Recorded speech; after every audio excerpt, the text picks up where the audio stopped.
What's going on, guys? Welcome back to another NFL Showdown edition here at Fantasy Sports Insight. This is Hold the Door DFS. I am super excited because now instead of one Monday night game, we get two. We do know that if you are not familiar, that the Kansas City and New England game has been moved to Monday night. We will be without Cam Newton, so this game will be a lot more lopsided than it was originally slated to be. And then we also get the Atlanta Falcons and the Green Bay Packers. So really excited to have a two-gamer for Monday night. And there are staggered start times, so we will be able to focus on both of them. If you are not a subscriber at our channel, please hit that subscribe button. It helps us out a ton. It costs you absolutely nothing. And if you can like the video, that helps us a ton as well. Just helps us push this video out to more people. Throw me a comment. Any of those things help out a ton and helps us all out here at Fantasy Sports Insight. So let's dive in to our content. Even though we thought Deebo Samuel would be like the chalk, he actually wasn't as popular as I thought. And he is being a little bit underutilized. They said Kendrick Bourne was technically the starter, but at this point in the night, he already has 4 points, which is absolutely just smashing at $200 price tag. So our odds here, like I said, Cam Newton's out. Hoyer will be starting in his place. KC is minus 11 favorite, one of the probably the bigger favorites you're going to see all year. And then we have Green Bay being a -7 favorite against Atlanta, which if you can see by the scores, the Green Bay game expected to be more of a shootout, where KC might just roll over New England and not really get too many points from the New England side. So let's jump in. The first thing that I noticed when I brought up this slate on the New England side is finally, well, not really finally, it doesn't really matter to me, but Burkhead is priced up, I think, more appropriately at 7,000. But also in the reverse is like now James White is going to be active.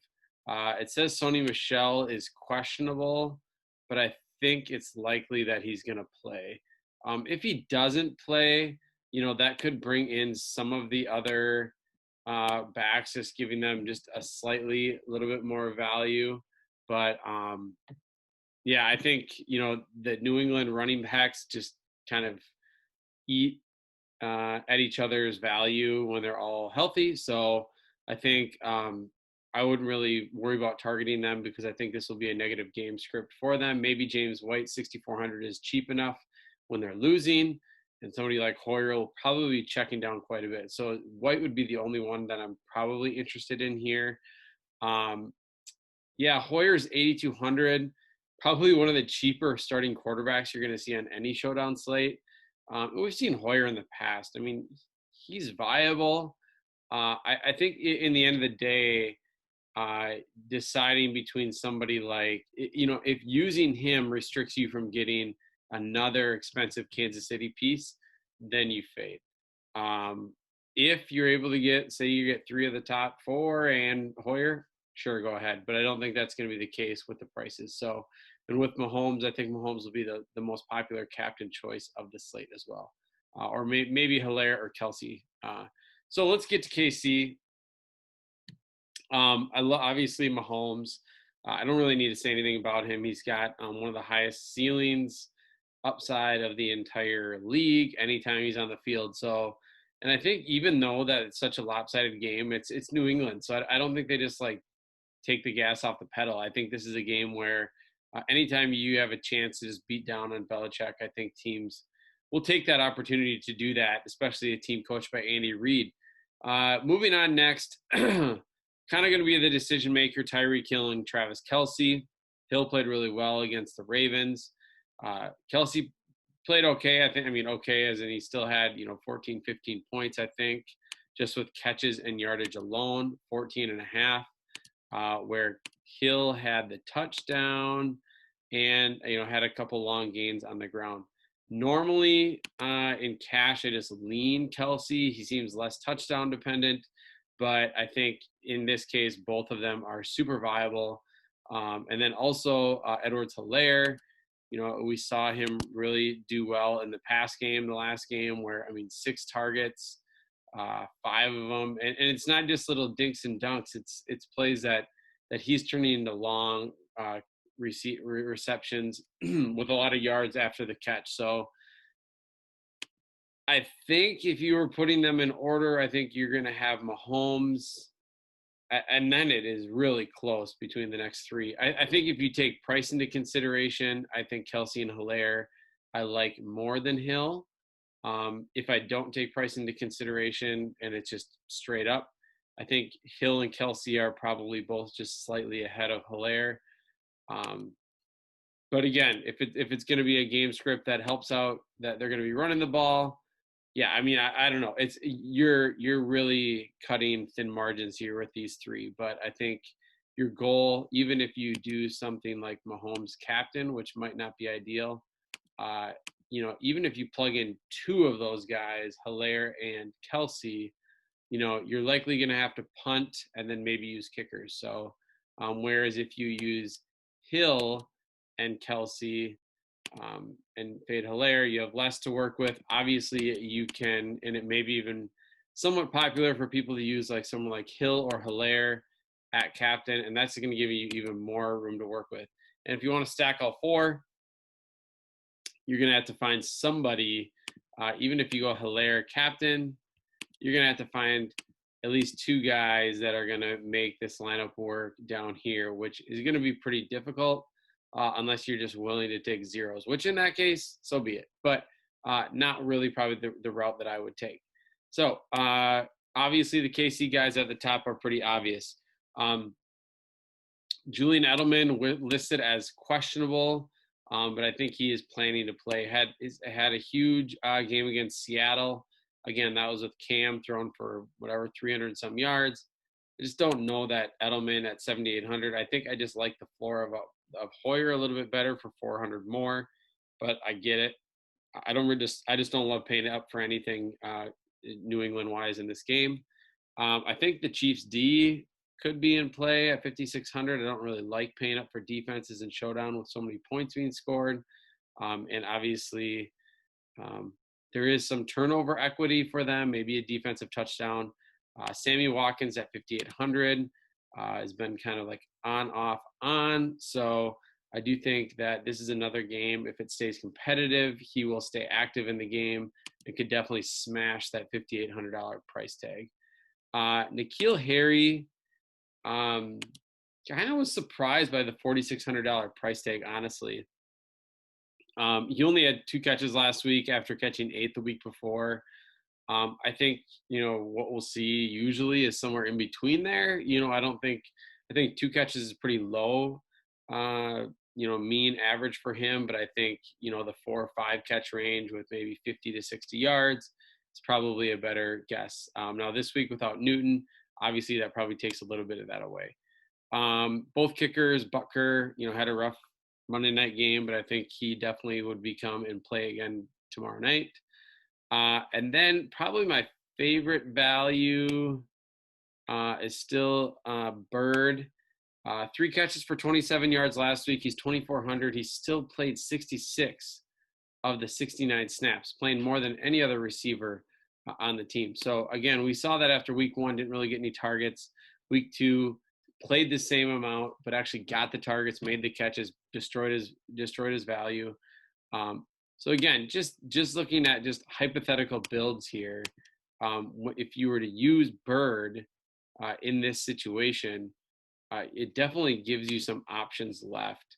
If you use a kicker, you could use a kicker and Harry, you could use a kicker and then maybe try to get to Watkins if you go cheaper at captain than Mahomes, if you use Kelsey, Hilaire, or Tyreek Hill. So there's definitely some options. I don't think Bird is an absolute lock, but I think down here, he might be the best value you're going to get. Darrell Williams, again, he's going to play. I think Robinson, he's had a few catches, but again, just not playing that much. So if you want to go for the Sherman shovel pass touchdown, I think it was that he caught at the goal line, go ahead. I will pass. The fact that he actually went up 1,000 in price because that one touchdown is kind of insane to me. Darwin Thompson, again, not really getting much out there. If he catches the ball at 600, I guess, he's viable. So any of these guys could definitely JJ Taylor, if especially if he's on the field 15 to 69 snaps, was actually pretty impressive, 11 carries. So JJ Taylor could be the best value on the slate too, especially if for some reason Michelle misses. And it looks like I don't know if they can still activate Damian Harris. It looks like they could have, but I don't know if I read that he is activated or not. Obviously, we need to check if Harris is activated and Michelle is, then probably JJ Taylor is out of the mix. You would assume, but it's New England, so who knows? But JJ Taylor at 200 could be an easy plug and play for a value play. Like I said, I like the safety of someone like Bird at 2,400 to potentially just be on the field a ton, and that opportunity cost hopefully will pay off in the end. All right, moving on to our next game. Like I said, the Green Bay Packers are a 7-point favorite. We have a lot of key injuries here to monitor. Devontae Adams has said that he's expected to play, but it's a hammy thing, so testing it out on Monday will be really important. Who knows, maybe the little extra time that this game is bumped back will help, but I'm not really 100% sure. Julio Jones looks like he will play again, and then Calvin Ridley also will play. So Atlanta seems to be like they're going to be 100%. Devontae Adams says will still be a true game time decision. So that will obviously change a lot of things on the slate. The one thing that it probably won't change for me is it doesn't change how bad Atlanta's defense is, for one. So I think obviously Aaron Jones is probably one of my favorite targets here. They'll be able to run the ball all over Atlanta, while also Aaron Jones just still continues to find a way to catch, anywhere from 3 to 5. Look at, even sometimes he's targeted 8 times against Detroit. I mean, he's just all over the place. I don't expect a 48-point game, but I think a outcome of like 20 points is definitely in play here. Devontae Adams is active. I think the slate is just really difficult from the standpoint of the options from Rodgers down to Julio Jones, and even Gurley's probably a fade for me, but those options alone, those 6 guys are going to be awesome in this kind of matchup. Green Bay's defense is obviously better, but if Atlanta can never stop anybody, they're getting the ball back so fast that and they need to put up points, so they are chucking. Matt Ryan, Calvin Ridley, Julio Jones. When I put out my core plays for our premium Discord channel, this one's going to be difficult to really find the perfect line I like. But I think Aaron Jones will definitely be a cornerstone and likely at least one of the 2 Atlanta receivers, and then probably Rodgers or Matt Ryan. I think the price difference in Rodgers and Ryan, I think, makes Ryan a better play per dollar. But especially if Adams is out. If Adams is out, then I really like Aaron Jones a ton. And then probably just fade Rodgers and then go down to Ryan, pair him up with Ridley or Julio. Moving down, obviously Valdez-Scantling is going to be overpriced if Adams is in. If Adams is out, he becomes in play. Gage probably not really in play as much either now that both the receivers are likely going to play.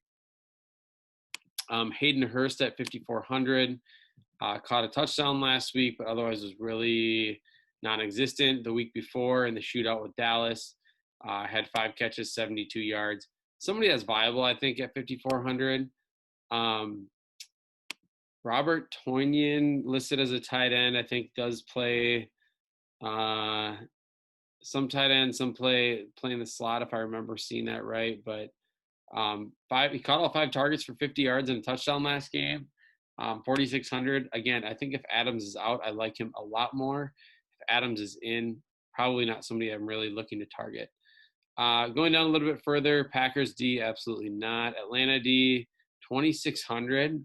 And honestly, like as bad as they are, yeah, I can't do it. but I can see the rationale. I think I prefer Brian Hill a lot more for 2,800 because you're going to get the pass catching upside and potentially a short touchdown, which he has seen in the past. I think last game his touchdown was actually from like 30 yards out, but Crosby will be really popular, I think, in cash games at 4K. Probably a 10 to 15 point upside if we get as many points as we're expecting, which is around 25 to 30 for each side. Jamal Williams continues to be a really popular punt, 3,000. Still haven't really seen the upside, but he's not going to get you zero. He's going to be out on the field. It's kind of similar to Brian Hill. So both of those guys are in play. Mercedes Lewis is listed as doubtful. That could put Sternberger in play. He had 3 targets last week for 36 yards, 1,400, maybe. So Lazard was obviously, a stud without Adams. He is now gone. He is injured. It just still amazes me that they put these guys at 200. Like, just if for some reason one of these guys were to play, like Deebo Samuel tonight, now they're mega chalk because of that. So, that's kind of, I think you just really, Adams news, Adam is in. I still think you lock in Jones. You lock in at least one Atlanta receiver. The price discounts on the Atlanta receivers make them a lot more appealing because I think their projections are still really close to Green Bay's, especially in a negative game script. So, a positive game script for them, negative meaning they're losing, but it's going to be a good game script for Ridley and Jones and Matt Ryan. So, I think this build is going to be a little bit more difficult, but again, if you're looking for core plays and some expert advice, get over to our Fantasy Sports Insight Discord channel. I will have core plays for FanDuel and DraftKings. Again, if you are not a subscriber, please do so. It helps us out a ton. I think if you are just somebody that is new to DFS or new to checking out Showdowns, be sure to hit me up and I will absolutely help you work on building and talk you through some of the strategies that I use in cash games. So hopefully this video again helps you build, and if you are not a subscriber, hit that subscribe button below. Go ahead and listen to Gators recap from Sunday night, his cash games and his week 5 preview, and then check out all the other great content that we have on our YouTube channel. We are looking to get some more content out there that will not just go old, and can be used for strategies, bankroll management, and other types of things. So feel free to reach out if you're interested in getting into some of our content. Otherwise, I will sign out and check you later.